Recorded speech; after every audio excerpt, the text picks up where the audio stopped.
I found out my fiance's secret of life, and I made sure it's gone for good. Alright Reddit, strap in for this one. I've been a long-time lurker, but I finally created this throwaway because I need to get this off my chest. What happened between me and my fiancée Emily has been eating away at me for months, and I'm still trying to process everything. Was I justified?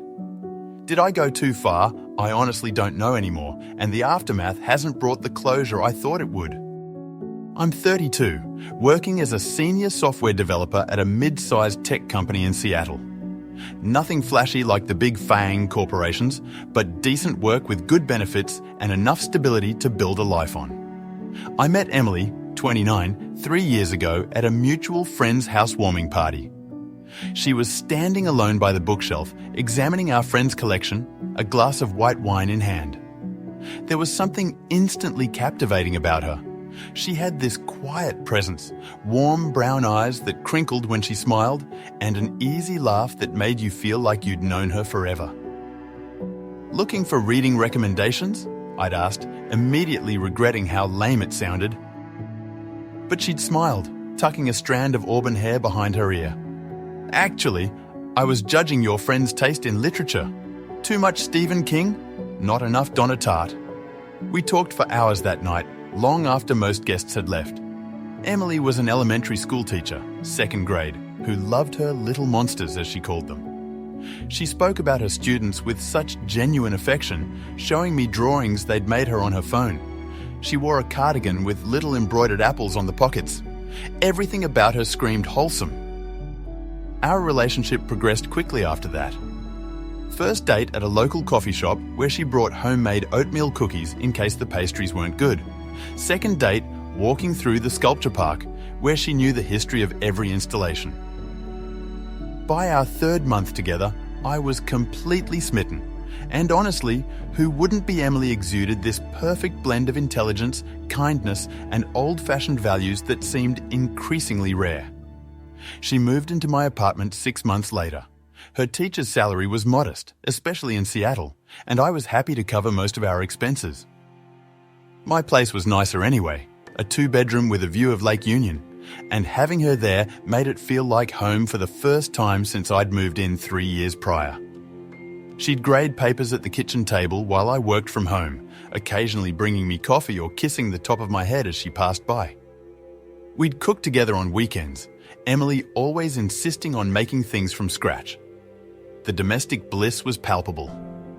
I remember one Sunday morning waking up to the smell of cinnamon and coffee. I found her in the kitchen, flour dusting her cheeks, making apple turnovers from scratch.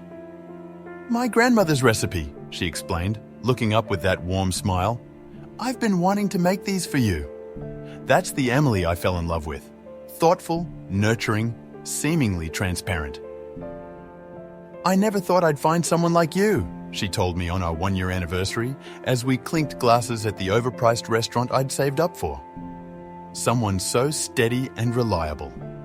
I proposed a year later on a weekend trip to Vancouver. Nothing extravagant, just a simple ring presented on the seawall at sunset. She cried, said yes, and called her parents immediately. We didn't rush to set a date.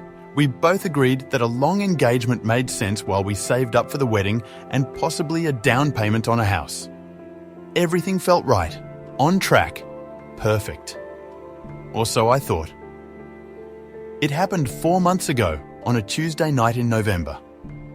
Emily was at her weekly book club, which meant I had the apartment to myself until at least 10 p.m. I'd finished my work early and was mindlessly scrolling through Reddit, too listless to start playing anything on the PS5. I wandered into one of those Ask Reddit threads about "What's your secret job?" or something similar. Most answers were predictable: moonlighting bartenders, weekend DoorDash drivers, the occasional tarot card reader. Then someone mentioned making more on OF in a month than at their day job in a year. The thread took a turn, with people sharing not safe for work content creator stories. One commenter linked to a profile saying, "This teacher from Seattle makes bank playing the innocent type." I clicked, not thinking much of it. The profile showed a woman in her late 20s, wearing a brunette wig with blunt bangs and heavier makeup than Emily ever wore. She had on black-rimmed glasses and was posed in what looked like a generic apartment setting. The bio read, "Sweet in the streets, spicy in the sheets, teacher by day, your fantasy by night. Subscribe to see what I teach after hours." I was about to click away, not really my thing to pay for content, when something caught my eye. A small birthmark, barely visible just above her collarbone. The exact same heart-shaped birthmark that I'd kissed 1,000 times on Emily's skin. My stomach dropped. I leaned closer to my screen, scrutinizing every detail. The shape of her lips, the slight asymmetry of her smile, the way her left eyebrow arched slightly higher than her right when she made a certain expression. It was her. It was undeniably Emily. I sat there, frozen, for what felt like hours. Then, against my better judgment, I subscribed to the account. $19.99 a month charged to my credit card. A card Emily had access to, though she rarely used it. I prayed she wouldn't notice the charge, but in that moment, I had to know what else I would find. The content hit me like a physical blow. Emily, my Emily, in various stages of undress, performing solo acts with a confidence and sexuality I'd never seen from her. The timestamps showed this had been going on for almost 2 years, predating our engagement. Some videos had hundreds of thousands of views, with subscribers leaving explicit comments that made my skin crawl. But the worst was yet to come. Scrolling further back, I found collab content with other creators. In one video, she was with a muscular guy covered in tattoos, a tribal sleeve running up his right arm that looked eerily familiar. I zoomed in on his face and felt the air leave my lungs. It was Chris, a front-end developer I'd worked with at my previous company before he left to pursue other opportunities. Had they known each other before? Had she sought him out because of me?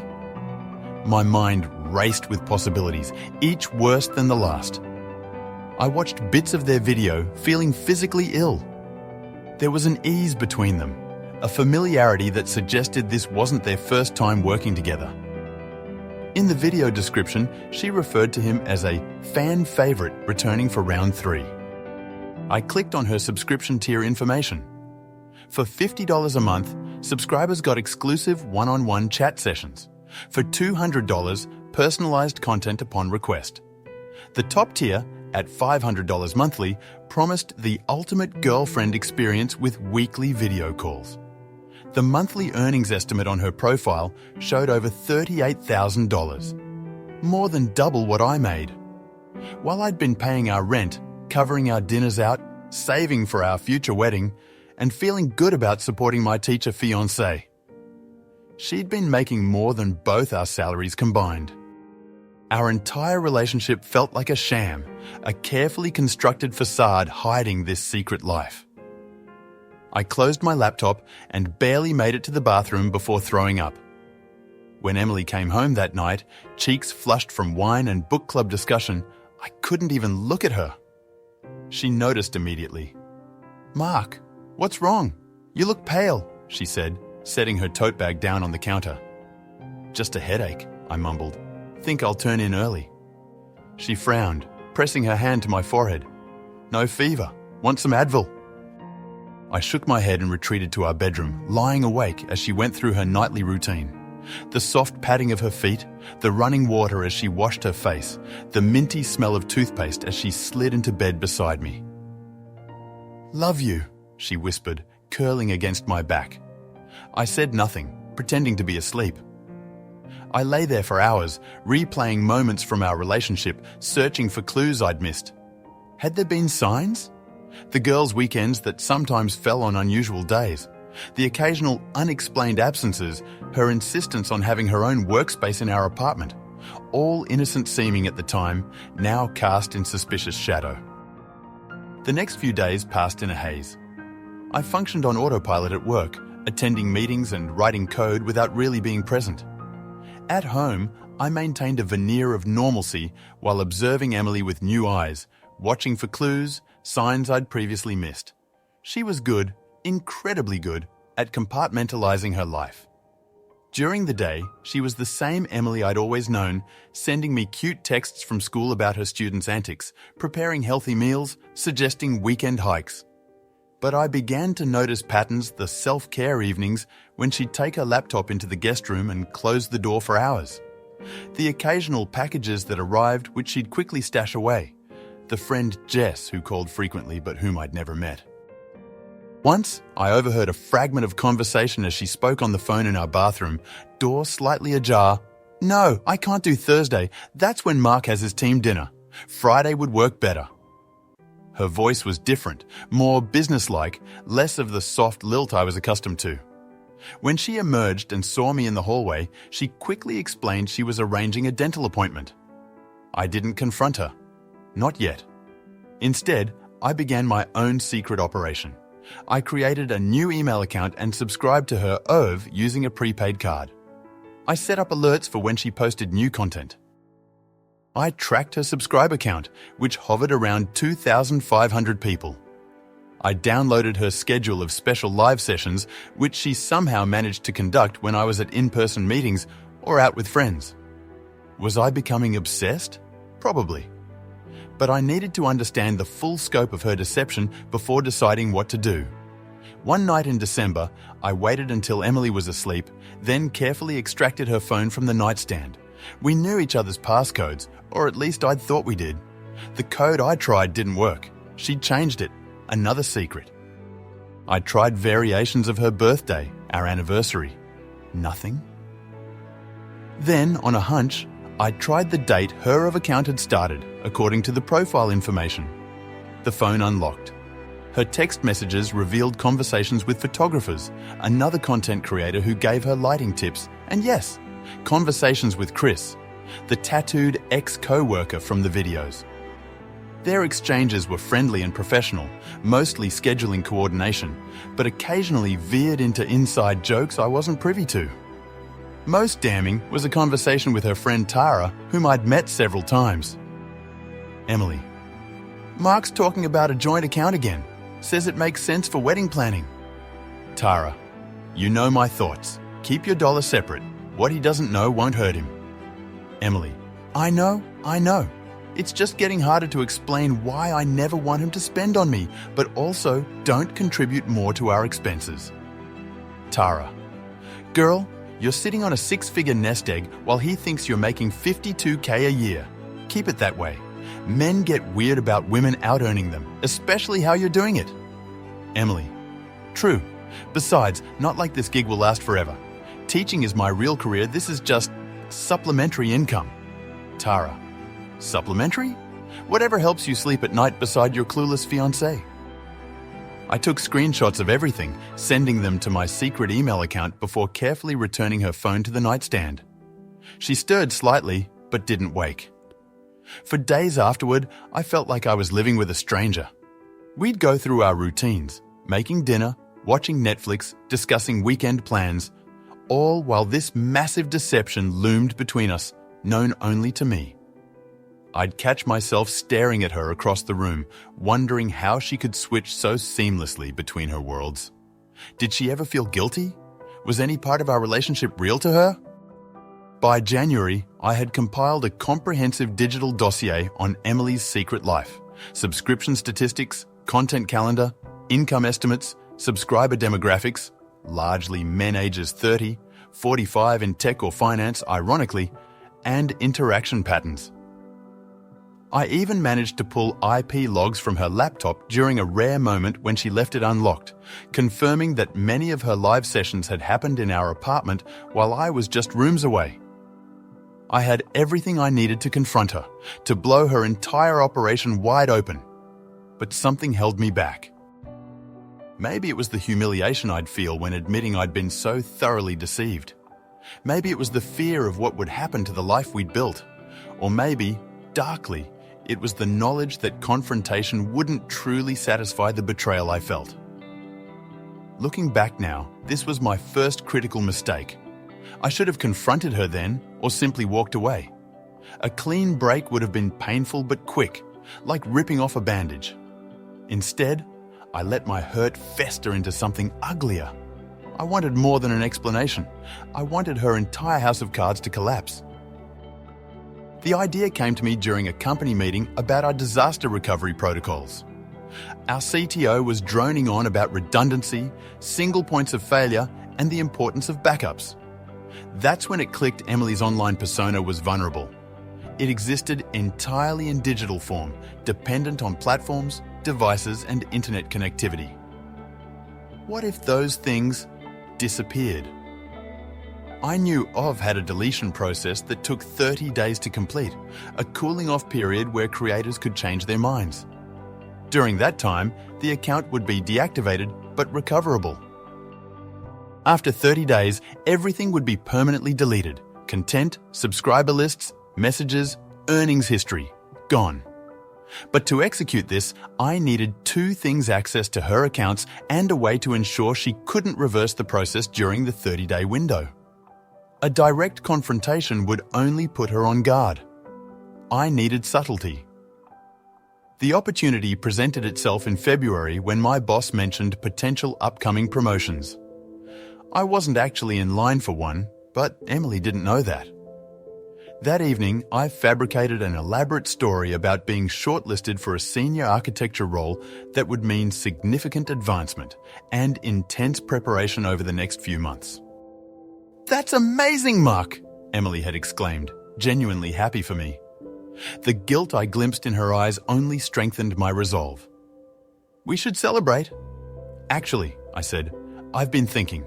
Before everything gets crazy with work, we should take that trip we've been talking about. One last chance to relax together." I proposed a month-long getaway to a small island in the Philippines, remote, beautiful, and crucially, with minimal digital infrastructure. I showed her pictures of pristine beaches, swaying palms, and rustic bungalows. "A whole month?" Emily hesitated. "I'd have to arrange for a long-term substitute."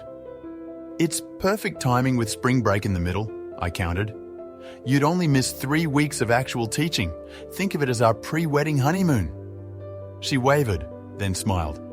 "Let me talk to my principal. If she approves the leave..." 2 weeks later, we were booked. Flights, accommodations, everything. I spent thousands on this trip. Money I had been saving for our future together, now repurposed for my elaborate revenge plot. In quiet moments, I questioned what I was doing.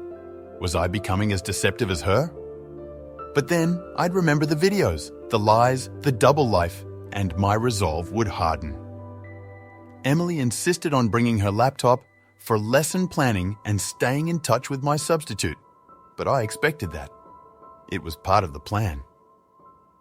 We arrived at the island after nearly 24 hours of travel. Our bungalow was exactly as advertised, charming, comfortable, and completely isolated on a stretch of white sand beach. The resort's Wi-Fi was predictably terrible, with connectivity limited to the main lobby area, a 10-minute walk away. Cell service was spotty at best. Emily tried to hide her dismay when she discovered this, but I caught her frowning at her phone's no service indicator. "Isn't it great?" I said, unpacking my clothes. "Complete digital detox, just what we both need." "Yeah," she said unconvincingly. "Great." For the first 2 days, she made excuses to visit the lobby, laptop in tow, supposedly to check emails. I let her go, knowing that the painfully slow connection would make any meaningful of activity impossible. Her subscribers would already be wondering about her unusual silence. On the 3rd day, she returned from the lobby visibly frustrated. "Everything okay?" I asked innocently. "My laptop's acting weird," she said. "Running super slow and keeps freezing up." "Let me take a look," I offered. This was my opening. She hesitated, but handed it over. While she took a shower, I got to work. I didn't just fix her laptop, I systematically destroyed it from the inside out. I corrupted critical system files, tampered with the firmware, and introduced just enough issues to make it appear like a catastrophic but believable technical failure. When she returned, I frowned at the screen with feigned concern. "I think your update got interrupted or something," I said. "It's pretty messed up. Can you fix it?" The panic in her voice was poorly concealed. I tried, but I think it needs professional help. This is beyond my skills, I lied. We can take it to a repair shop when we get back. She took the news hard, spending the evening quiet and distracted. I knew she was calculating the damage. Nearly a month offline, her subscribers left hanging. Phase 1 complete. The next step occurred on our 5th day, during a morning walk along the shore. Emily had been glued to her phone, using what little signal she could catch to at least maintain minimal contact with her online world. I watched as she alternated between frustration and relief when messages occasionally came through. "The tide pools up ahead are supposed to be amazing," I said, leading her farther down the beach to a rocky outcropping.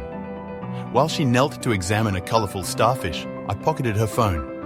20 minutes later, I made a show of noticing it was missing.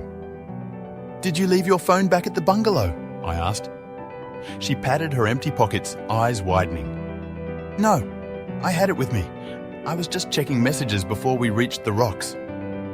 We retraced our steps, searching the sand carefully.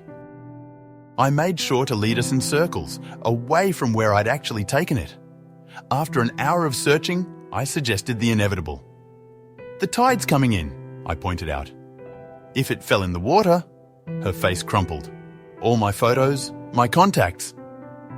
"Don't you have everything backed up to the cloud?" I asked, knowing full well that her OF account management was tied to authenticator apps on that phone.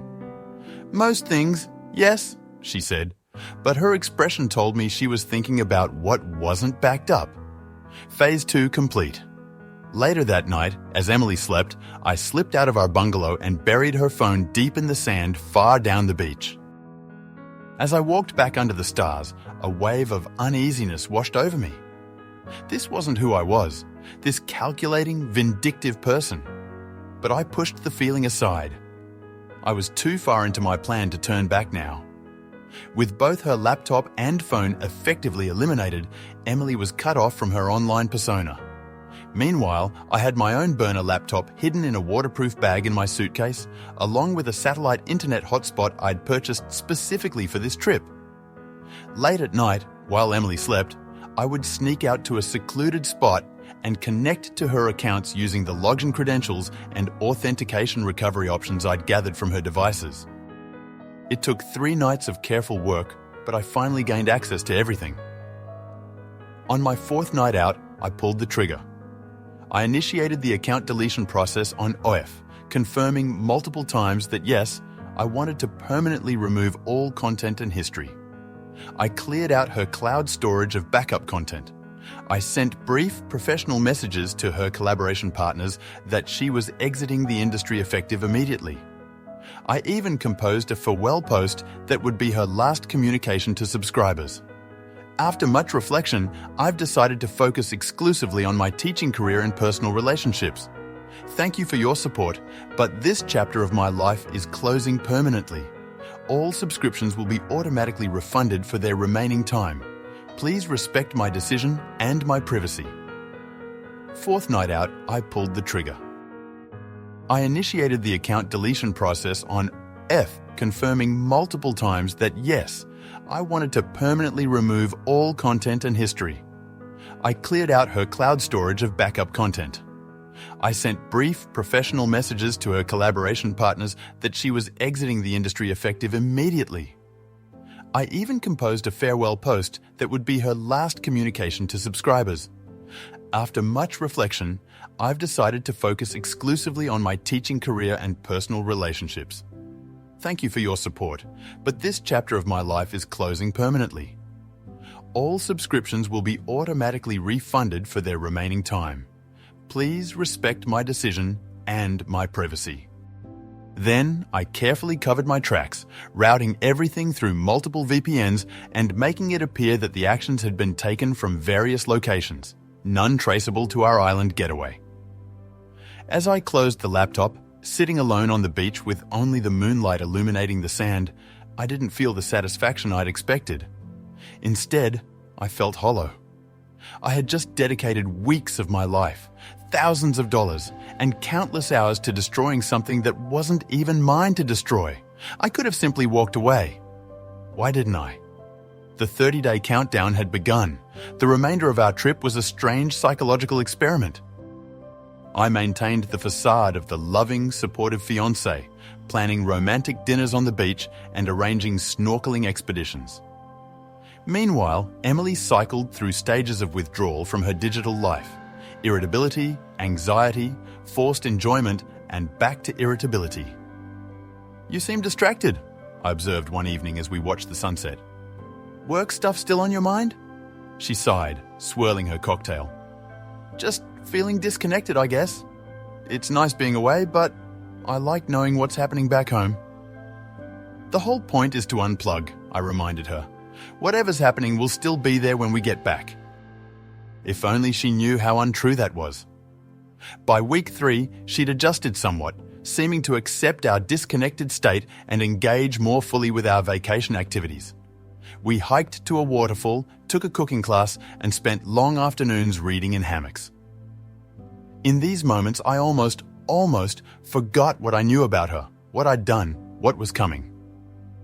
One night, as we lay in bed listening to the ocean, she turned to me.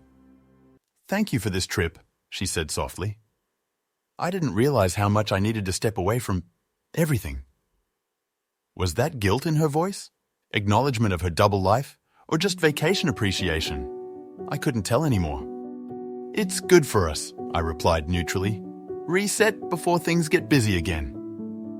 But the truth was, there was no yes anymore. Not really. Not after what I'd discovered, and certainly not after what I'd done. We were just two liars lying beside each other, waiting for different countdowns to complete. There were moments when I nearly confessed everything, both her secret and my revenge.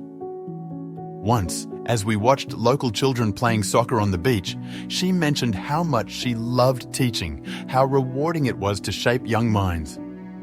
I almost asked her then if her students' parents would feel the same way about her supplementary income. But I held my tongue. The plan was in motion. No turning back. On day 27 of our 30-day trip, I enacted the final phase. I staged a frantic call on my satellite phone, which Emily didn't know I had, pretending it was from my boss about the promotion.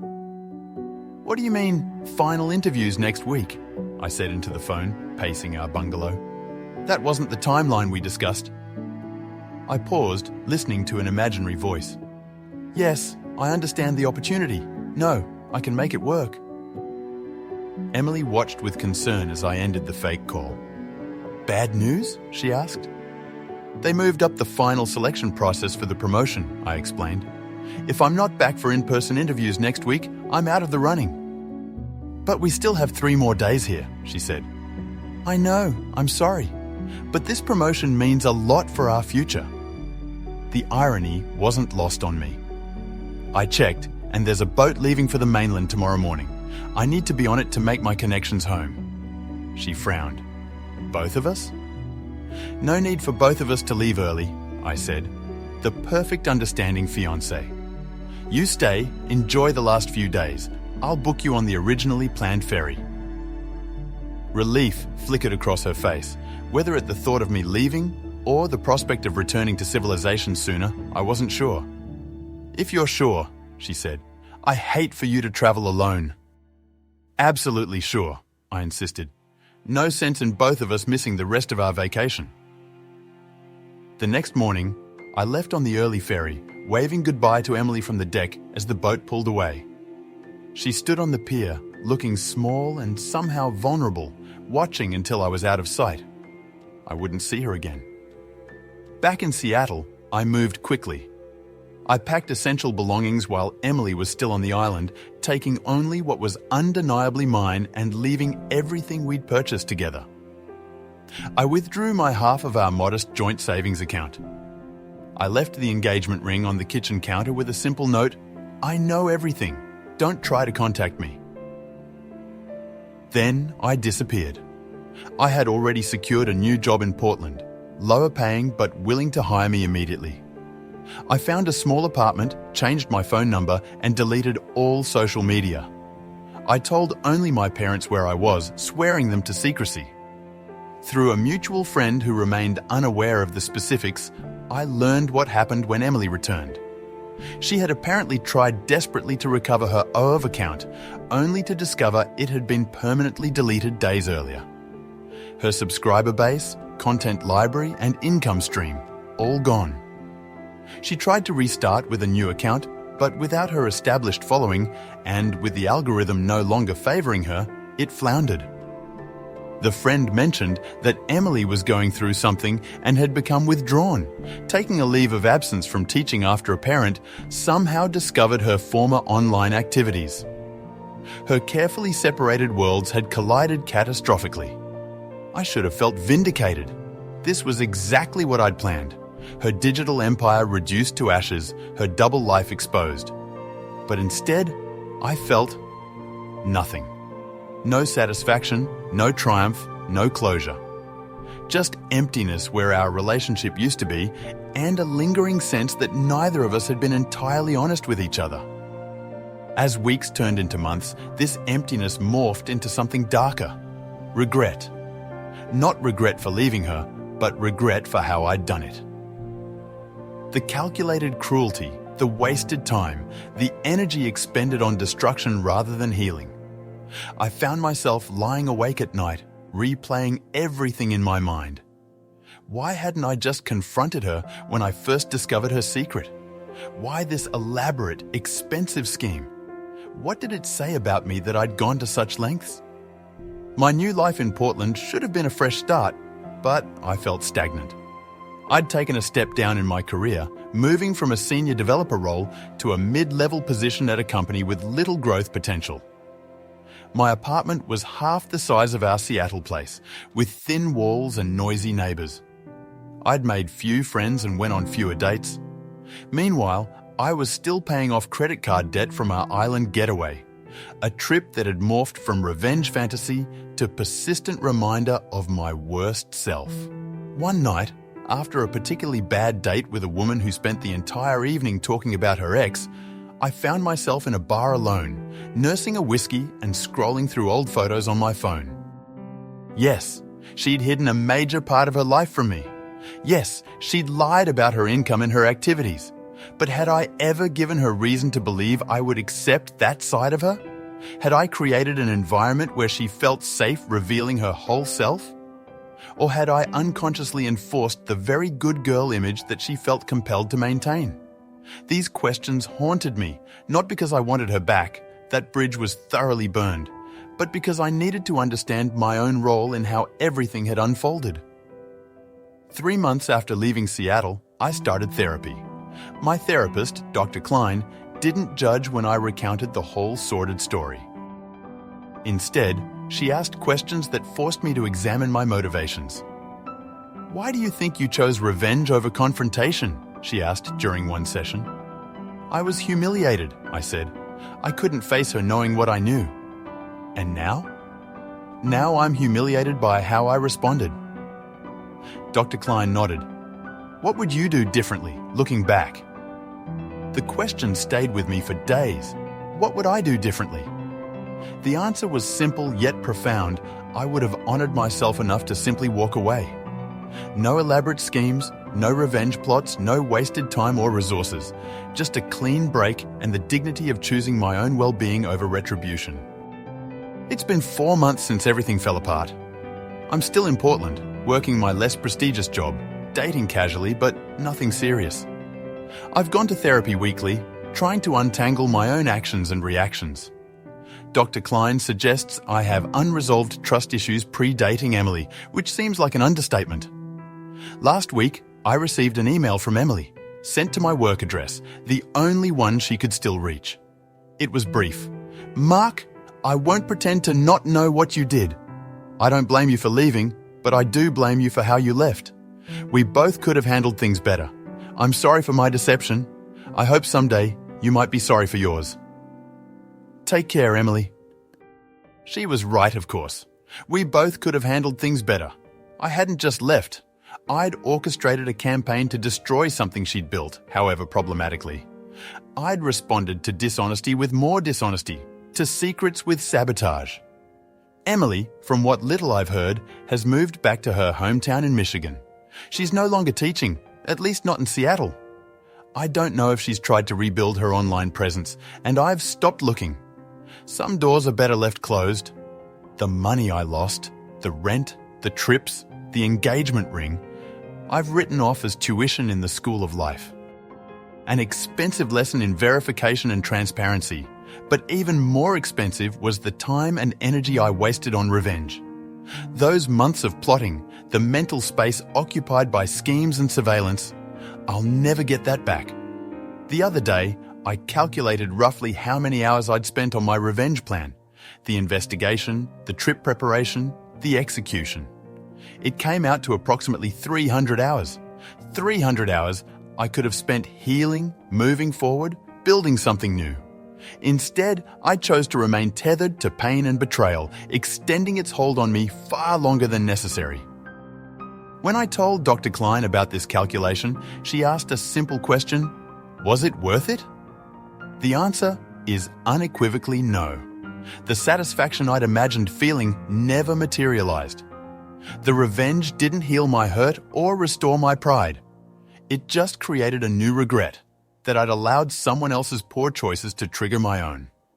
I'm not saying Emily was right to hide her online activities or lie about her income. That was her failure of character, her breach of trust. But my response was my failure, my choice to descend into deception rather than rise above it. If there's anything I've learned from this experience, it's that revenge is a poison you prepare for someone else but end up drinking yourself. It doesn't provide closure, it prevents it. It doesn't heal wounds, it creates new ones. So, Reddit, that's my story. Judge me if you will. I've judged myself plenty. Call me the asshole, call me justified, call me whatever you want. I'm not looking for absolution or condemnation. I just needed to tell someone, even anonymously, what really happened between the perfect teacher and the vengeful developer. Because secrets have a way of demanding to be told. And maybe by sharing mine, I can finally begin to let go of this chapter and focus on writing a better one. Edit. Thank you for all the responses. To answer some common questions. 1. No, I don't have any intention of contacting Emily again. That chapter is closed. 2.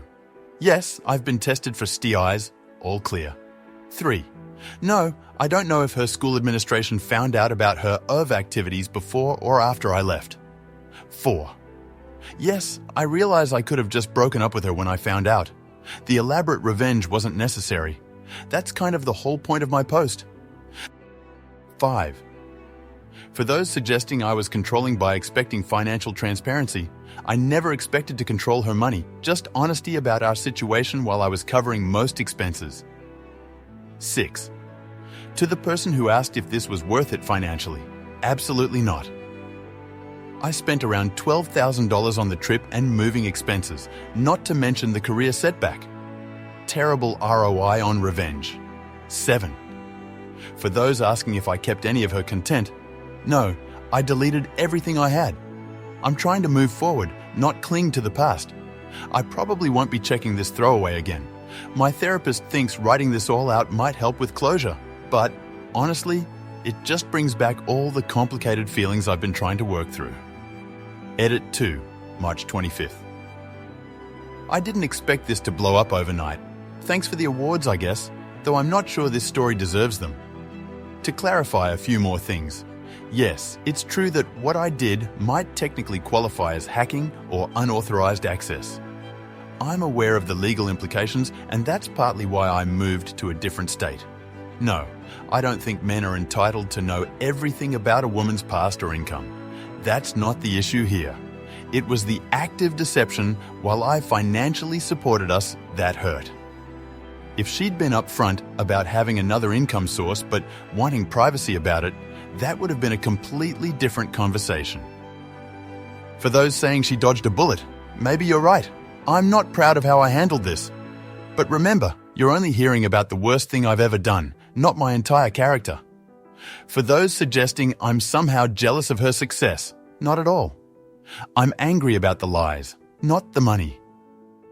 If she had been honest about being a content creator and making good money, I would have supported her choice, even if it meant restructuring our relationship. It's been 2 weeks since I wrote the original post, and I feel compelled to add this section after seeing the responses. The mixture of condemnation and support in the comments has given me a lot to think about. Last weekend, I hit what felt like rock bottom. I was grocery shopping when I saw someone who looked like Emily from behind, same auburn hair, same slight frame. For a second, my heart stopped. When the woman turned and I saw it wasn't her, I felt both relief and an unexpected pang of loss. I abandoned my cart in the middle of the produce section and drove home in a daze. That night, I drank too much whiskey and did something I'd promised myself I wouldn't do. I looked her up online. She has, in fact, started over, not on OF, but on another platform with a smaller, more dedicated following. Her bio now reads, "Starting fresh after lessons learned. Authenticity over illusion." There was an irony there that wasn't lost on me. Seeing her rebuilt presence stirred a strange cocktail of emotions. Admiration for her resilience, lingering anger at her deception, and shame at my own destructive response. But mostly, I felt something unexpected relief. Relief that I hadn't managed to destroy her completely. Relief that she had found a way forward, just as I was trying to do. The next morning, nursing a hangover and regrets, I called Dr. Klein and scheduled an emergency session. I told her about finding Emily online, about the complicated feelings it triggered. "You know," Dr. Klein said after I finished, "forgiveness isn't just something you offer someone else. It's also something you can give yourself." "Do I deserve forgiveness?" I asked. "That's not the right question," she replied. "The question is, will holding on to this self-punishment help you become the person you want to be?" The answer, of course, was no. Yesterday, I did something that felt significant. I deleted all the screenshots, all the evidence I'd collected of Emily's secret life. I emptied the digital folders where I'd stored my investigation. I even deleted her email from my inbox. It wasn't about erasing what happened. That's impossible. It was about choosing to stop anchoring myself to the worst chapter of our story. I've started applying for jobs back in my field of expertise. I've joined a local hiking group to meet new people. Small steps, but in a forward direction. I still think about Emily sometimes, wondering if she ever thinks about me. Not the me who orchestrated her digital downfall, but the me who once made her laugh, who remembered which musical she wanted to see, who held her on stormy nights when the power went out. If there's anything I hope she remembers, it's that neither of us was entirely who we pretended to be, and neither of us is defined solely by our worst decisions. For anyone finding themselves in a similar situation, discovering a partner's devastating secret, my advice is simple. Choose the path that preserves your dignity and peace of mind. Revenge might seem satisfying in the moment, but it comes with costs you can't anticipate. The time you spend plotting someone else's downfall is time stolen from your own healing. I wish I could say I've completely moved on, that I've forgiven both Emily and myself. But healing isn't linear.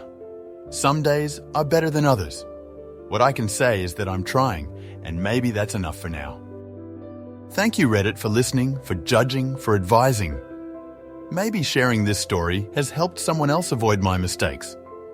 If so, then something good has come from all of this after all. Final edit. I've said all I wanted to say. I'm logging off this account for good now and focusing on rebuilding. Take care of yourselves, and remember how you respond to betrayal says as much about you as the betrayal itself. You're both terrible people.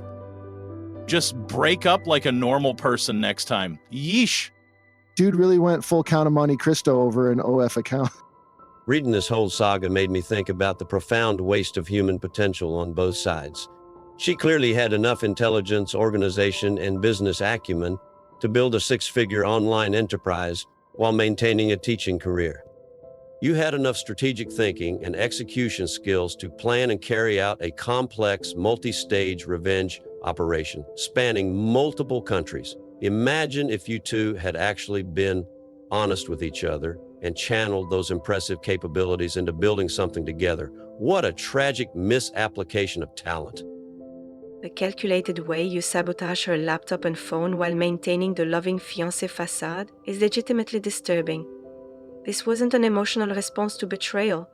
It was methodical psychological warfare.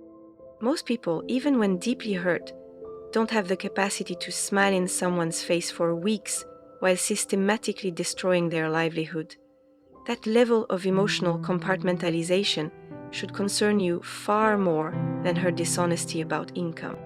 Your events had more planning than most people's weddings. As a therapist specializing in relationship trauma, I'm struck by how neither of you could bring your authentic selves into this relationship. She created a wholesome teacher persona that hid her online work, while you presented as the supportive partner while harboring this capacity for methodical destruction. Real intimacy was impossible because you were both relating to fabricated versions of each other. That's the fundamental tragedy here. I think what bothers me most is how you keep framing this as just going too far when what you described is legitimately unhinged behavior. Normal people don't orchestrate month-long trips to isolate their partners and systematically dismantle their careers. They have a confrontation or they walk away. The fact that you still don't seem to grasp how extreme your reaction was is concerning. Both of you need serious therapy. She has issues with honesty and authenticity, but your capacity for patient, calculated revenge is on another level entirely. The fact that you could watch her struggle during that trip, knowing exactly what you'd done, while continuing to play the loving partner, shows a frightening ability to compartmentalize emotions that most healthy people simply don't possess. You spent 300 hours and thousands of dollars on revenge, and all you got was a downgraded job, a smaller apartment, and lingering regret. Meanwhile, she rebuilt her online presence with a new perspective on authenticity. So who really won here? This is why revenge always backfires. It hurts the avenger more than the target. Congratulations! You played yourself harder than she ever could. The different standards you hold yourselves to is telling. Her deception was a fundamental character flaw, but your elaborate web of lies was supposedly justified by circumstance. Both of you demonstrated a willingness to deceive a partner when it served your interests. The contexts were different, but the underlying character trait is exactly the same. From a legal perspective, what you did likely constitutes unauthorized access to protected computer systems, which is a federal crime. The fact that you did it methodically, with clear intent to cause harm, and across international borders makes it worse. If she ever figures out exactly what you did, you could be facing serious consequences. The statute of limitations hasn't expired. Plot twist. You two actually deserve each other. What you've described isn't just revenge, it's a methodically executed psychological operation that would make intelligence agencies take notes. The level of planning involved is staggering. This wasn't an emotional reaction, it was a calculated campaign designed to maximize damage while minimizing your exposure. That's not normal, no matter how significant the betrayal. I find it bizarre how much emphasis you put on her income versus yours. You seem more bothered by the fact that she was making more money than you than by the actual dishonesty. Would your reaction have been different if she had been making less from her content creation? That fixation suggests some insecurities worth exploring in therapy. As someone who creates content online, building a following that generates that kind of monthly income takes extraordinary dedication and consistency. Your fiancée was running a successful business while teaching full-time. Was she dishonest? Absolutely, but destroying someone's years of work rather than just ending the relationship crosses a line that's hard to come back from. The contrast between the effort you put into revenge versus honest communication is stark. You invested 300 hours into plotting destruction, but couldn't spend even 1 hour on a difficult conversation. That pattern, choosing elaborate avoidance over uncomfortable honesty, will undermine every future relationship unless addressed directly. I'm stuck on the fact that you found videos of her with your former co-worker. That's not just financial dishonesty, that's cheating with someone in your social circle. While your revenge was extreme, the betrayal you experienced was on multiple levels. I think you're fixating on the income issue because it's easier to process than the sexual betrayal aspect. Your inability to just walk away speaks volumes about your own insecurities. Healthy people with strong self-worth don't need elaborate revenge schemes to process betrayal. They recognize that the best response to disrespect is absence. The energy you invested in punishment could have gone toward building a new life. That choice reveals more about you than her deception does about her. The relationship was built on performances from the start. She performed the role of the wholesome teacher with homemade cookies and apple embroidered cardigans. You performed the role of the supportive partner covering most expenses. Neither of you created space for authentic disclosure of your full selves. The deception and revenge were just the logical conclusion of a relationship founded on carefully maintained facades. You know what's really sad? From your description, it sounds like you actually loved each other beneath all the deception. The birthday surprise with theater tickets, the apples turnovers made from her grandmother's recipe. These aren't the actions of people just going through the motions. But neither of you trusted the other with your whole truth, and that fundamental lack of faith made genuine connection impossible. All that potential wasted because neither of you were brave enough to be fully seen. Your revenge didn't just affect her career, it potentially damaged her teaching reputation when parents somehow found out. Did you consider that your actions might permanently impact her ability to work in her chosen profession? That goes beyond punishing dishonesty and enters the realm of trying to destroy someone's entire future. The disproportionate nature of that response deserves deep reflection.